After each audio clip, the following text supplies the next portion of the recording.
Good morning, all of you. Welcome to the channel. So, today we are taking up all the important topics from 7th of June 2023. So, looking at the important topics for today, the crisis situation in Manipur, it escalates further when we see that mother and child, they were burned alive. So, center airlifted around 1,000 BSF personnel to the state of Manipur as violence, arson, and killings continued in the crisis hit state. So, the situation is worsening day by day. More than 20,000 Central Armed Police Force personnel and army troops they have been deployed in Manipur since ethnic violence between the Meitei and the Kuki communities it erupted on 3rd of May, claiming more than 100 lives so far. So ethnic violence, this is one of the key terms, and apart from that, जो पूरी evolution है, जो भी अभी आज के time में situation है in the state of Manipur, we have already gone through that. I have repeated it a lot of number of times. So yes, it is important for you to know about what is actually the situation, what is the reason behind that.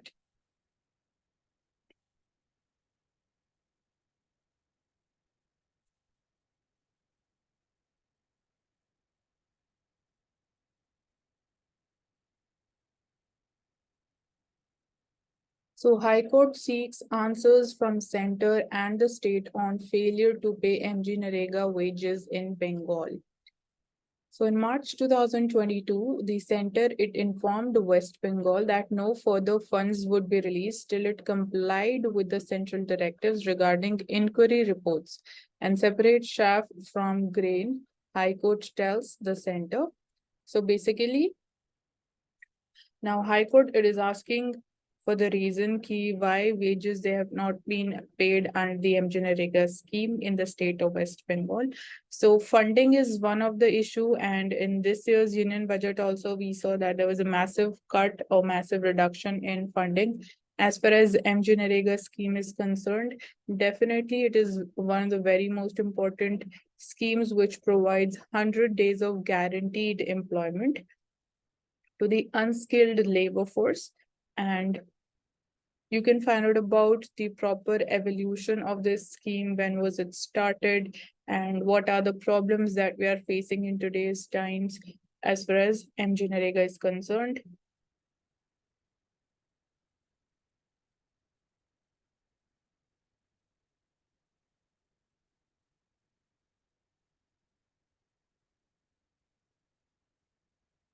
So as far as this bridge collapse incident is concerned in the state of Bihar, which is happening for the second time at the same site.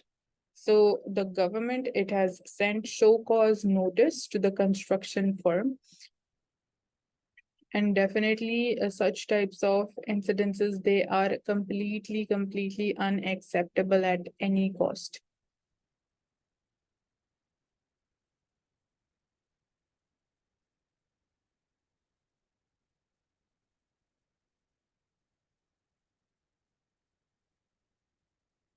Coming to the editorial section. So here, this is talking about violence in the state of Manipur. So the useful first step, issues which are behind the violence in Manipur, they are naughty, but truth telling should help. So the setting up of 3-member panel by the union government to probe the ethnic violence in Manipur that has claimed nearly 100 lives and displaced over 35,000 people must be welcomed. But its terms of reference, they are clear, and inquiry into the causes and the spread of the violence and whether there was any dereliction of duty by the authorities. So that is the terms of reference of the committee or the panel that has been formed by the center. So the panel would be looking into all these aspects.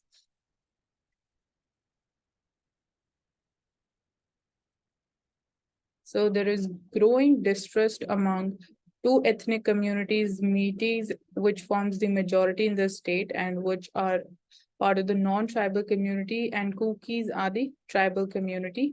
So that is one of the issues. Apart from that, paramilitary forces, they have created a security grid right now in the state, and they are patrolling buffer areas between the Imphal Valley and adjoining hill areas where the Kuki people live to prevent any violence and can only be of limited help. So political representatives of the two communities, they must act as the bearers of peace and reconciliation.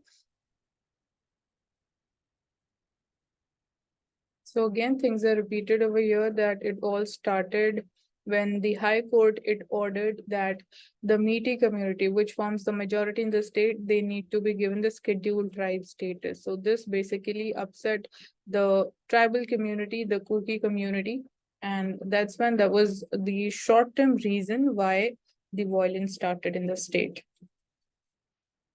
So a global order as technology's much needed bolster.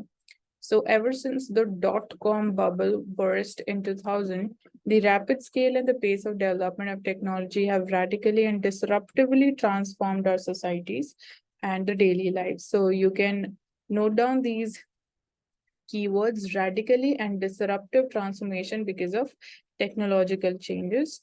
While there is no denying that this has made lives easier, it has also thrown up complex challenges that call for a revisit of some fundamental notions in polity and governance.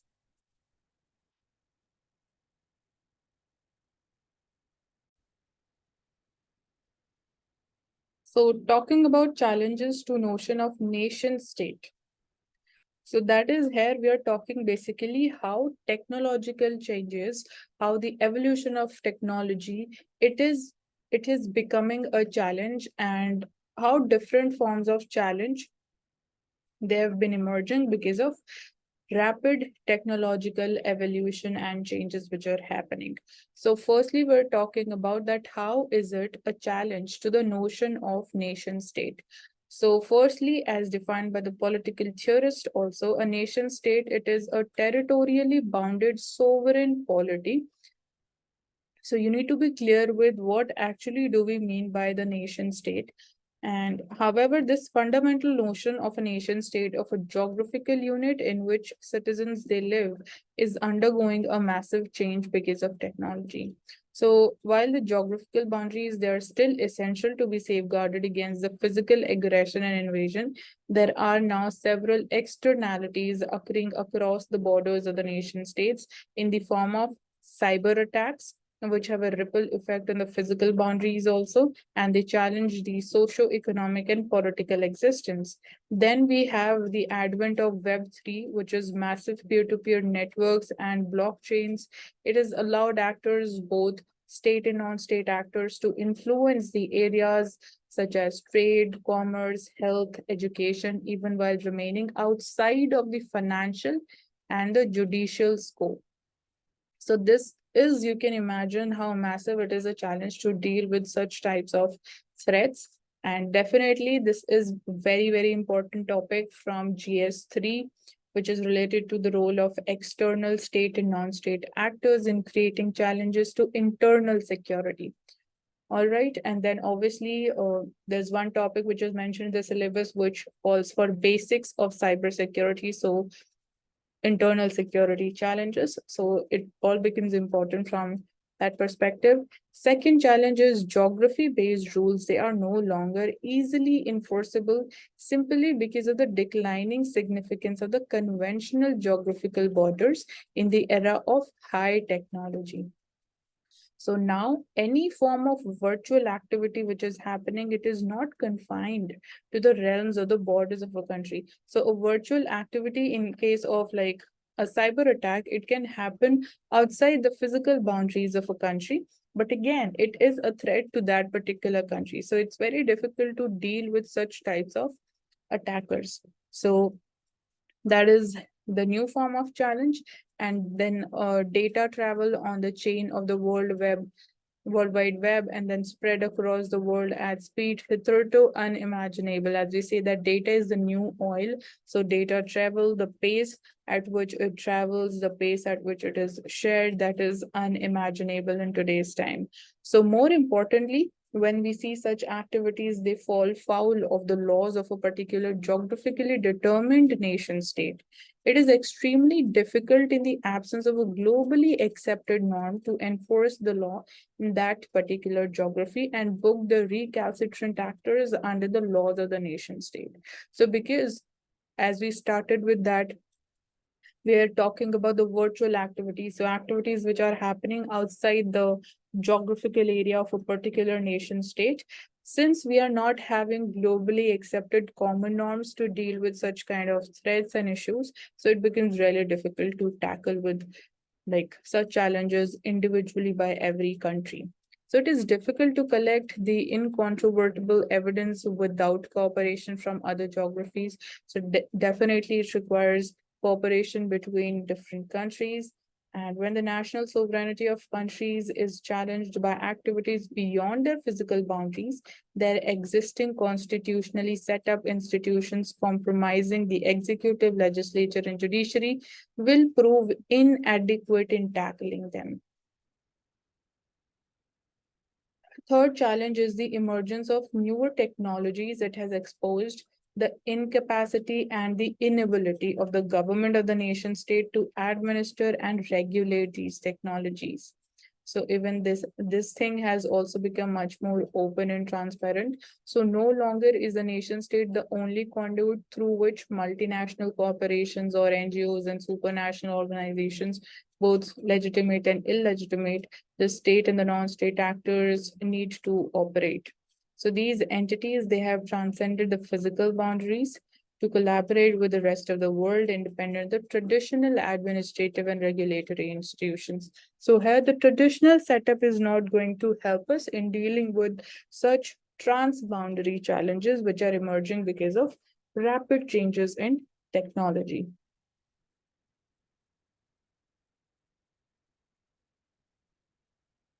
And again, here it is saying that given the nature of challenges, so again, the G20, it can take the lead in shaping or dealing with such kind of challenges so that we have a common norm or a common process through which we can deal with such types of challenges.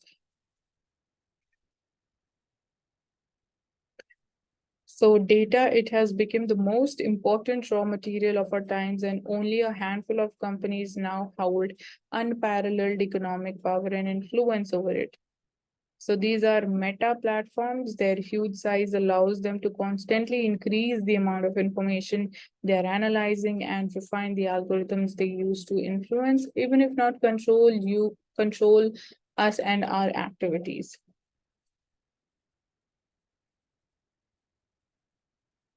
Then digital health, it has also come into the picture because of COVID-19 pandemic. So the way forward in managing the future global pandemics is probably by the adoption of digital health. Then definitely every country's interpretation of what actually is digital health would be different. And then data sharing ecosystem, because then you need to safeguard the right to privacy, free flow of data, but at the same time, you need to ensure that the interest and the rights of people that is not hampered.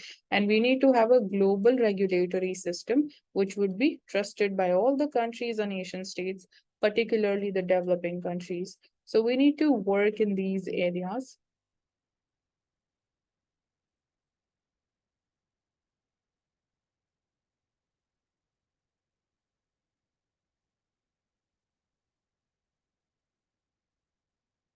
So talking about the energy transition through different case studies with the help of what different states in India they are doing to ensure this green energy transition. So in the upcoming G20 forum, India is planning to propose a multiple energy pathways approach to accommodate diverse contexts and development trajectories of the countries. So diversity of India's states, which necessitates multiple pathways, will determine its own domestic energy transition. So obviously, because every state has different approach, they are in a different position. So they would be requiring different paths, different kinds of efforts and policies in order to ensure this energy transition. So that's why having that multi-dimensional approach is important in order to ensure energy transition. So India's global climate pledges, which includes 50% non-fossil electricity generation capacity by 2030 and then being net zero by 2070. These are some of the climate pledges, and these are backed by the domestic energy targets at the national level. So definitely states they are critical actors in India's energy transition as there is a multi-tier governance of energy production and usage. So we need to work for an effective transition that will require bridging the ambitions and implementation gaps which exist between center and the states. So why states they matter? So India's achievements on its 2022 targets for 175 gigawatts of renewable energy offer some insights into the complexities that we had to face through. So while we achieved a significant portion of the target, but states like Gujarat, Karnataka, Rajasthan met their individual targets. And moreover, about 80% of the current renewable energy capacity is confined to only 6 states in India, in the west and south of India. So here we are seeing even like disparity in terms of regional disparity when we're talking about the all India level of renewable energy capacity that we have developed so far. So almost 80% is concentrated in just 6 states. So even this needs to be distributed fairly because otherwise then it would create further problems.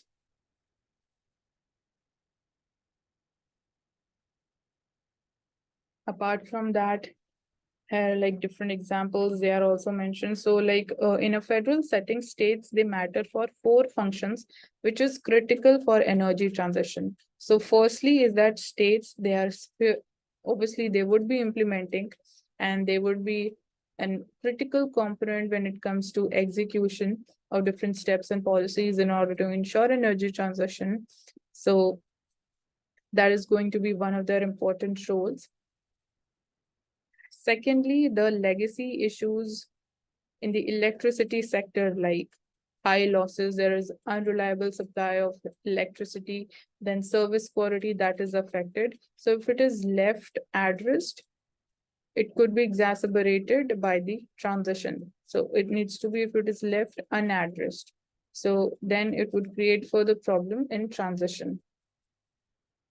Thirdly, is that states, they are laboratories of policy innovations. They have been instrumental to India's energy transition. So when it comes to policy innovations, even in that case, states, they have played important role. For example, initiatives taken by state of Gujarat and Rajasthan on the solar and Maharashtra and Tamil Nadu on the wind energy technologies, it has contributed significantly to renewable energy uptake at national level. Similarly, we have the scheme PM Kusum scheme. It is an adoption of the successful state experiments on the solarization of agriculture at national scale. Then talking about the fourth role played by states. So they could also be roadblocks to national goals, particularly when the goals they're perceived to be misaligned with state priorities. So even in this case, we need proper cooperation between states in terms of their priorities and their policies.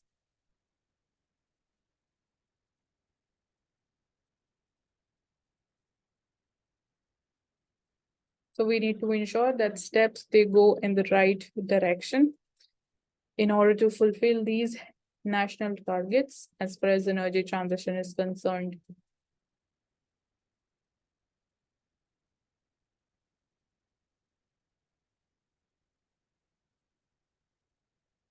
So talking about trouble in Kosovo, what is the reason? However, we're not going into much detail of it, but we need to know about the basic reason, what is like actually happening.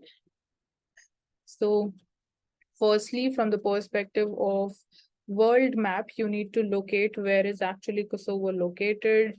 then important rivers flowing through Kosovo, any important lake which is drying up, which all countries are there, which borders Kosovo, is it a landlocked country or not? So all of that is important from the perspective of world mapping. Then where do the roots of the tensions between Kosovo and Serbia lie? So there's a dispute going on between Kosovo and Serbia. What happened after Kosovo declared independence in 2008? And then what triggered the recent clashes? Then where do the EU brokered resolution talks they stand right now? What role does Russia, NATO, and European Union play in the current conflict? So in the aftermath of one of the worst escalation of tensions between Kosovo and Serbia in at least a decade, NATO last week it sent around 700 more of its peacekeeping troops to Kosovo, and clashes broke out on 29th of May between the Serbs protesting in the North Kosovo and the NATO-led Kosovo force. So that left about 30 NATO soldiers and 50 Serbs injured. And since then, the presidents of Serbia and Kosovo, they have met once on June 1 under pressure from EU in presence of French and German leaders. So talking about the roots of this conflict, so both Kosovo and Serbia, they lie in the Balkans, which is a region of Europe made up of countries that were once a part of the erstwhile Republic of Yugoslavia. So Kosovo, it's a former province of Serbia, and it unilaterally declared independence in 2008. So Kosovo earlier was a part of Serbia, and then again unilaterally it declared independence from Serbia in 2008, and it is recognized as a country by about 100 nations, including the US and a number of European Union member countries also. So Serbia, however, it does not recognize Kosovo's sovereignty, and it continues to consider it as a part of itself, despite having no administrative control over it in today's time. So this is, we can say, the situation between China and Taiwan also. So here, similarly, we have between Serbia and Kosovo. So Serbia does not see that Kosovo is a separate or an independent country, and Serbia sees the historic significance in Kosovo. So the Serbia Empire, it had gained control over Kosovo in the 12th century, and the later went on to become the heart of the kingdom, with several Serb Orthodox Christian churches and monasteries of significance being built in Kosovo. So Serbia lost Kosovo for 500 years to the Ottoman Empire in 1389 Battle of Kosovo. So it was lost to Ottoman Empire. And during the Ottoman rule, the ethnic and the religious balance, it shifted in Kosovo, leading it to become a majority ethnic Albanian region with Muslims. So right now, the majority community that is found in Kosovo is Albanians, that is Muslims. And after 5 centuries of the Ottoman rule in Kosovo, it became part of Serbia in the early 20th century. And post the Second World War, it was eventually made a province of Serbia. So which was then one of the 6 republics of Yugoslavia. So Serbia, it is considered, like Serbia considered this the rightful return of Kosovo, but the ethnic Albanians, who currently make up 90% of Kosovo's population, considered it to be unfair. So the population, which is the majority population of Kosovo, don't consider itself to be a part of Serbia. And in 1980s, Kosovo Albanians increasingly they mobilized and they sought separation from Serbia. So 1989, Serbia's autocratic leader, he leveraged Serbian nationalism to consolidate power and stripped Kosovo of its autonomy. And then in late 1990s, Kosovo Liberation Army consistently, mainly the Kosovo Albanians, they led an insurgency against the Serbian rule of Kosovo, and Serbia responded by cracking down on the rebellion by deploying heavy forces in late 1990s. And then in 1999, it is when that NATO intervened by carrying out air raids and bombardment of the Serb targets, forcing Serbia to end the hostilities and pull out of Kosovo. So after that, NATO, it has deployed 50,000 peacekeepers, and through the UN Security Resolution of 1244, a transitional UN-led administration began to head Kosovo. So that's how the change it has. You can see how things they have evolved. And it's like very clearly and chronologically things have been explained. I hope it is clear to you.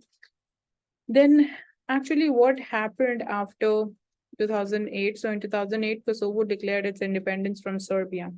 So, currently, an ethnic Serb minority of more than 50,000 resides in multiple municipalities in northern part of Kosovo, which borders Serbia, making up about 5.3% of the country's population. So, that is the minority community in Kosovo. So Kosovo Serbs, they do not recognize Kosovo state institutions. Obviously, they would want that Kosovo it needs to remain a part of Serbia, and the majority, which is the Albanians, they do not want to be. Basically, they want to remain independent from Serbia. So since 2008, we see clashes they have broken out on and off in Kosovo's northern region, either when Serbs they have clashed with Kosovo's police or due to the larger issue of Serbia not recognizing Kosovo's independent status. So in 2011, European Union backed by US, they initiated talks to resolve this conflict, offering the prospect that the two could only become a part of the European Union if they bilaterally normalize their relations. So in July 2022, also we saw violent clashes. They broke out in the northern region over the issue of Kosovo asking Serbian drivers to use temporary Kosovo number plates for their vehicles when they are in the country, just like Serbia requires the Kosovo vehicles to change their number plates when they pass through or they travel in Serbia. So the ethnic Serbs in the north, they then staged protest and they put up blockades at the two border entry points between Serbia and Kosovo. So that is the situation. So what is the reason behind the recent clashes in Kosovo? So in April this year, Kosovo, it held the mayoral elections in municipalities. And these elections, they were boycotted by the ethnic Serbs, which is minority, and they reside in northern municipalities or northern Kosovo. They saw only about 3% turnout. So because of which the ethnic Albanian mayor got elected in the municipalities. So Albanians, they form majority in Kosovo, notably protesting the July 2023 move by Kosovo asking for a change of the number plates. Ethnic Serb mayor in the northern municipalities, along with the local judges and 600 police officers, they had resigned in the November and opposed the fresh elections to the post.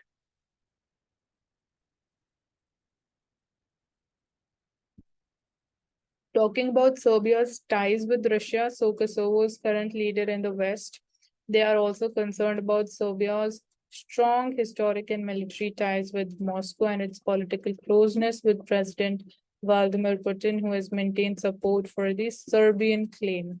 So basically, Russia is supporting Serbia in this clash and this protest, and the concerns they have intensified after the start of obviously the Ukraine conflict.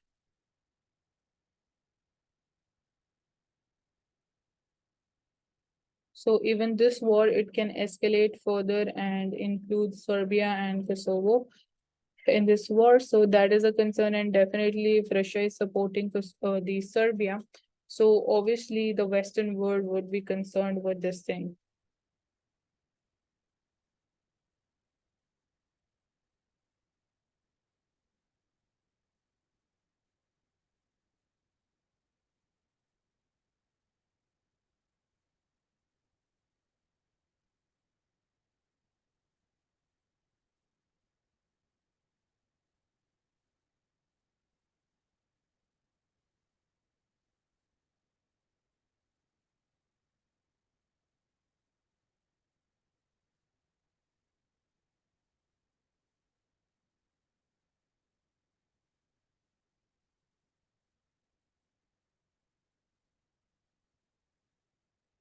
So submarine deal can be a flagship project between India and Germany.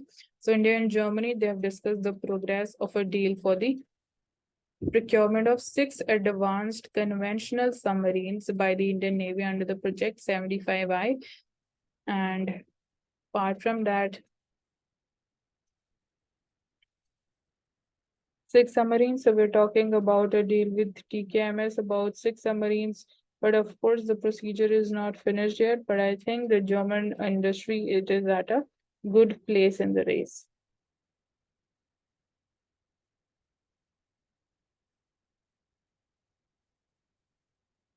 So as per the ministry report, 508 districts in the country, they are free of manual scavenging.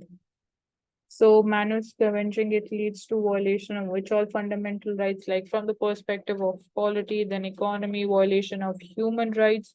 What are the laws we have in India to deal with manual scavenging? And then despite that, the practice is still prevalent. And then what are the important Supreme Court judgments? So all these subheadings, they become important. And then these schemes like Namaste scheme, which is for 100% mechanization of the civil work. That is also there. And all of this is an important part which falls under the head of manual scavenging.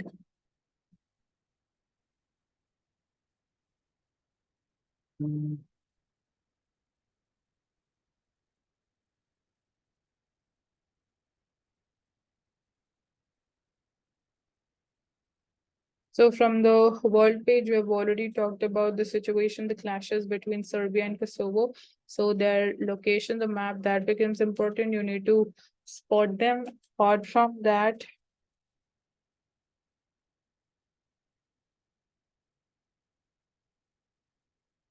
so Iran, it has finally reopened its long shut Saudi Arabia embassy after 7-year gap. Even their location became important, Iran and Saudi Arabia. Then these regions like Kherson, which are mentioned in news, Zaporizhia, this was there in this year's prelims paper also. So all the like world map thing, it is, and it can be covered from merely newspapers. So Zaporizhia, it is there in Ukraine. So China and Russia, they conduct air patrol over the Sea of Japan and the East China Sea. So spot their location, where is Sea of Japan located, where is East China Sea. So South Korea said that 4 Russian and 4 Chinese military aircraft, they had entered its air defense identification zone. So we see that this is one of the challenge as far as the Indo-Pacific region is concerned, growing assertiveness of China.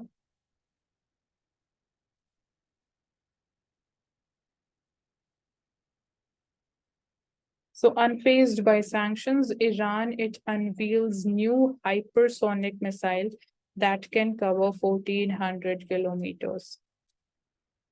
So the name of the new missile is Fatah. You can see in this picture, this is the missile. And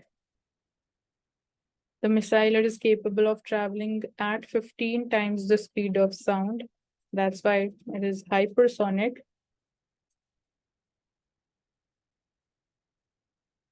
Fatah means conqueror. So that's the meaning in for Farsi. It was unveiled even as Iran said that it would reopen its diplomatic post on Tuesday in Saudi Arabia after reaching a tentative with the Riyadh following years of conflict. So the difference between ballistic missiles, cruise missiles, and then hypersonic missiles, all of that is important for us to know from the perspective of technology.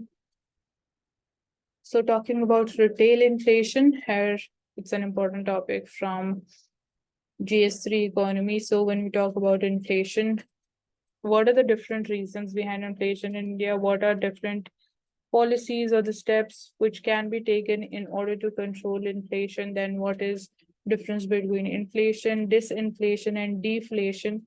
Even that is important. However, there is minute difference, but yes, they are different terms. So talking about the trend, so retail inflation likely eased in the month of May. So economists, they estimate that consumer inflation may have eased further last month due to moderation in food prices. So majorly food prices, they are driving inflation. And on a sequential basis, however, retail inflation is expected to have inched up 0.4% in May, compared to 0.2% decline in April. So we are expecting that RBI will be pausing its repo rate hike cycle and begin cutting the rates amid easing inflation. Because you can't just go on increasing the repo rate because then it negatively impacts the growth rate.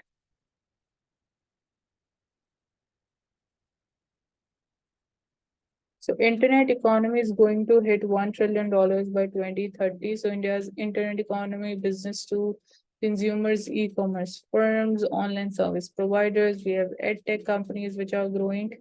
So it is expected to grow up till $1 trillion, which is very, very huge. So World Bank, it cuts 2023's global growth forecast. So definitely we've been talking about different challenges emerging from the global headwinds and then the resilience of the Indian economy as well.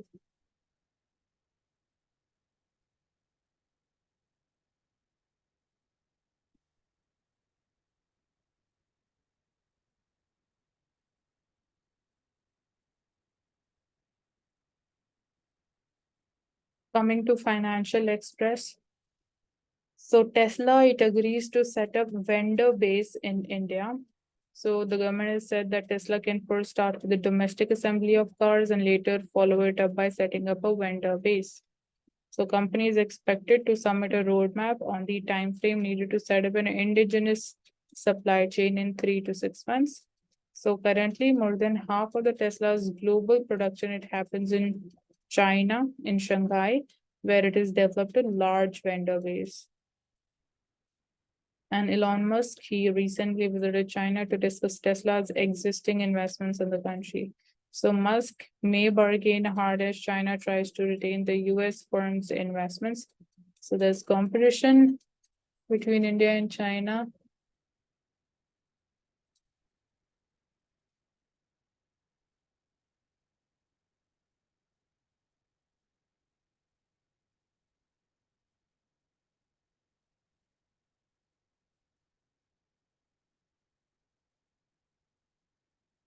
So we've been talking a lot about empowering women. So Union Home Minister writes that Prime Minister Modi ji has unfolded an era of 9 years of women-led development for the world to marvel at. So India registered a record of disbursing 27 crore mudra loans to women entrepreneurs who today empower the economy with their womanly force.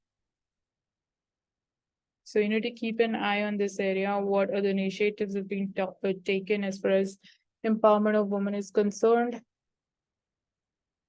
And what is green mining? So a 5-year plan has been unveiled to push for green mining by Coal India Limited. So 100 million ton from underground mines by financial year 28. So no shortage of coal as of now.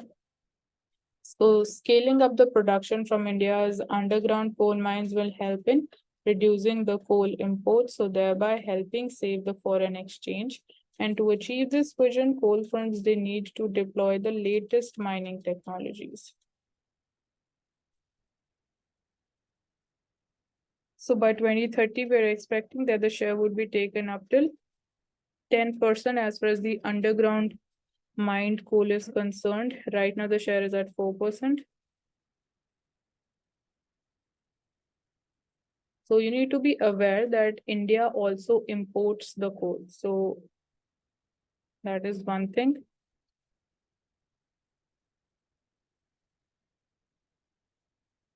So Germany can do more in the Indo-Pacific. So Rajnath Singh has stressed that India and Germany could build a more symbiotic defense relationship based on shared goals and complementarity of strengths. So even India is trying to diversify its defense partners, and we do not just want to be dependent upon Russia for the imports of defense equipments. So that is one of the steps in that direction.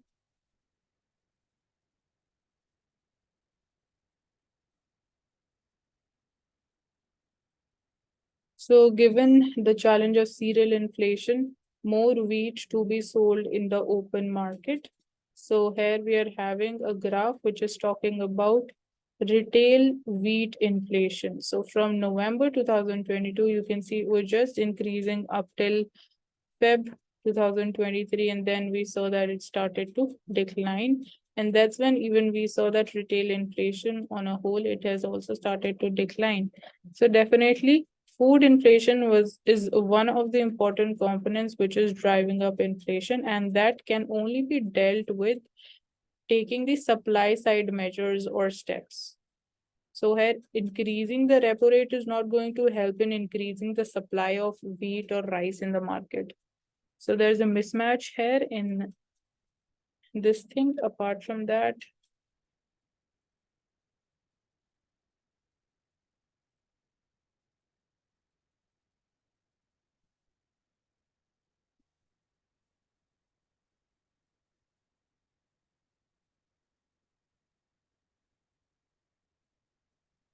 coming to Indian Express newspaper now. So let's take up the important things from this newspaper.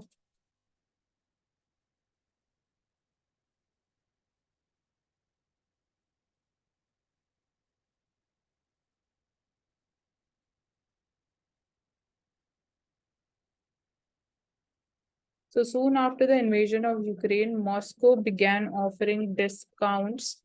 So we're talking about the crude oil imports. So from less than 1% of the share of the Russian crude oil in India's imports, oil imports, it has shot up to over 40% now. So you can remember this amount of share that now Russian oil enjoys.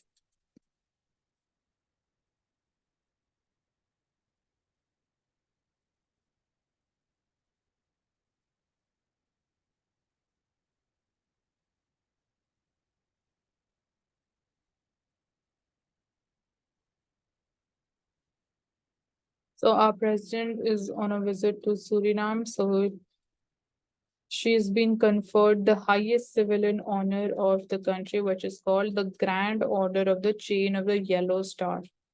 So that's how it looks like.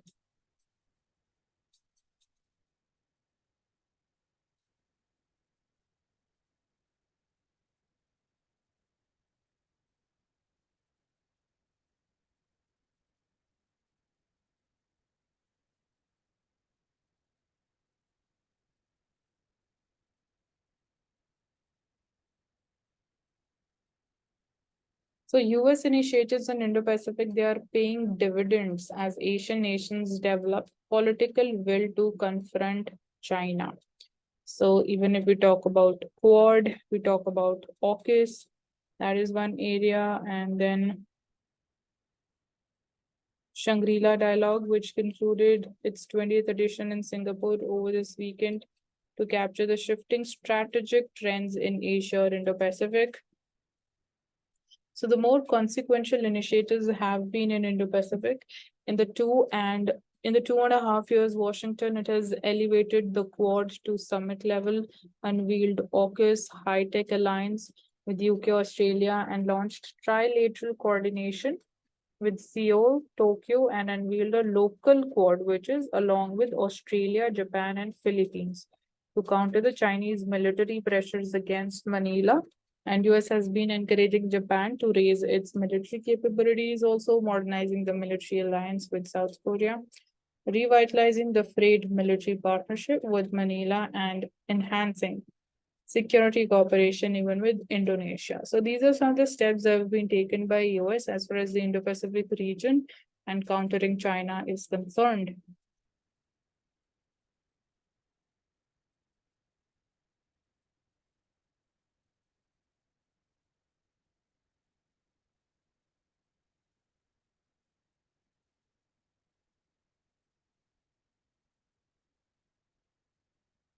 So talking about economy GS3, so recovery is uneven and scars they still remain. So the momentum of the underlying drivers of the growth is not as strong as dominant readings or the latest GDP estimates would have us believe. So the latest GDP estimates, they have surpassed even the most optimistic of projections, and they have also prompted many to revise upwards their estimates of economic growth for the ongoing financial year. So going beyond the headline numbers, the numbers they raise several disconcerting questions. First is that even as the agricultural sector, it has registered robust growth. We're seeing that rural demand it continues to remain subdued. And then several FMCG sectors majors they have pointed out that rural markets they continue to lag as volume growth it remains sluggish. So rural demand remains sluggish. That is one area of concern. Then work demanded by the households under MGNREGA, even though it has fallen below the highs which is observed during COVID-19, remains well above the pre-pandemic levels. So this reflects that either the absence of more productive forms of employment or the need to supplement the meager earnings from other jobs. That is why we are seeing that demand still remains high in MGNREGA. Secondly, talking about industrial sector, so even it has slowed down considerably. It has dragged down by the lackluster performance of manufacturing sector. So manufacturing sector it did register a turnaround in the fourth quarter, and growth for the full year it was at mere 1.3%. Then periodic labor force data also shows that within the non-farm sector, a larger share is now employed in informal enterprises.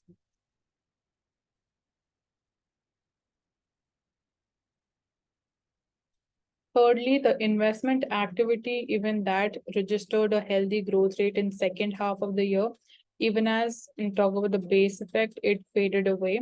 So with this momentum, investment to GDP ratio touched at 29.2% in the previous financial. And however, this is only in line with the average level between 2014-15 to 19-20. So even it has not, registered a massive growth.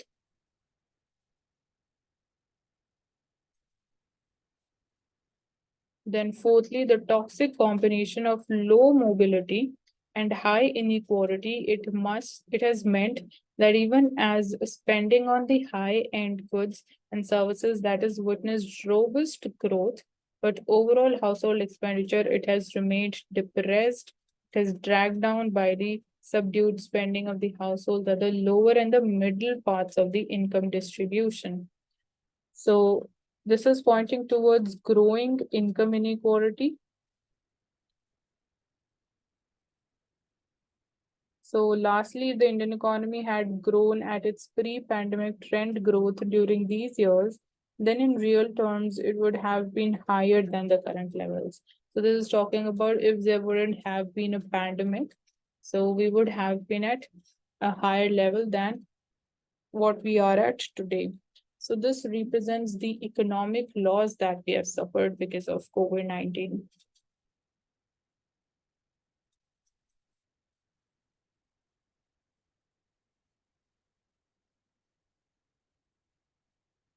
So talking about railway safety, what is actually CRS, and it is under, which is it's a body under Aviation Ministry and not the Ministry of Railways.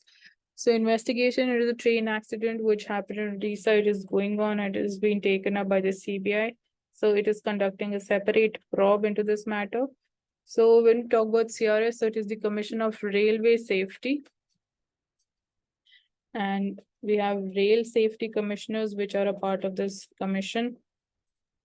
So definitely, as the name is suggesting, it deals with matters which is related to safety of the rail travel and operations along with other statutory functions. So it includes the inspectorial, the investigatory and advisory functions, which have been laid down in the Railways Act of 1989. So investigating serious train accidents is also one of the key responsibilities of CRS, which is headquartered in Lucknow. So what is surprising that it does not report to Ministry of Railway, but to the Ministry of Civil Aviation. So reason the principle behind this is that it is to keep the CRS insulated from the influence of the country's railway establishment and prevent the conflict of interest. So to maintain that autonomy and independence, so for that matter, it reports to Ministry of Civil Aviation. So the first railways in India came into being in 1800s. constructed and operated by private companies, talking about British Indian government, appointed consulting engineers for effective control and oversight of the developing. So it is talking about the history.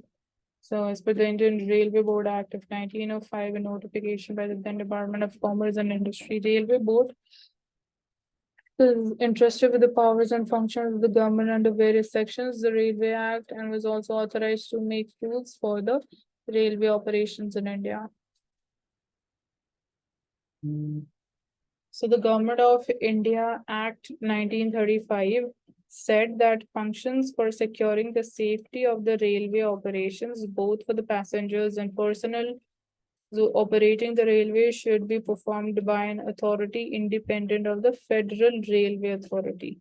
These functions included conducting the railway accident probes, but due to the breakout of Second World War, we see the idea did not take off.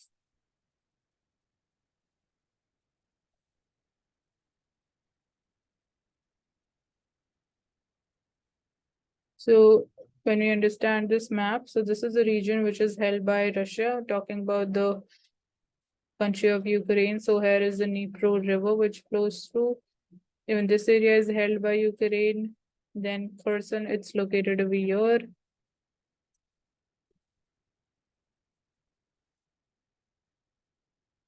So this is this dam, Kharkovka Dam, and the power plant, which is located around this river.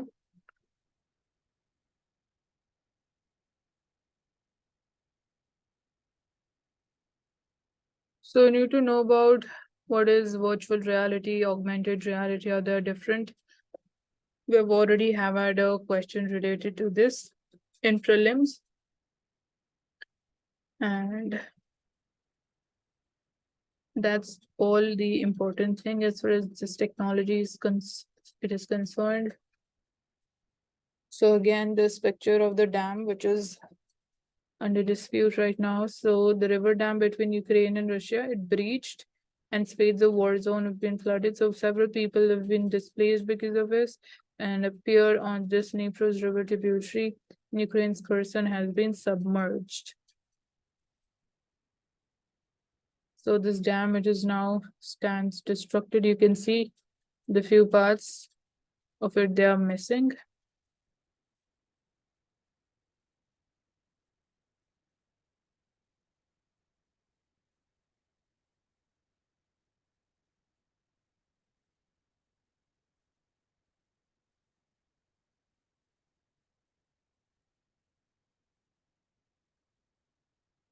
So that's all for today. Thank you so much for joining us, and do subscribe to the channel and hit the like button.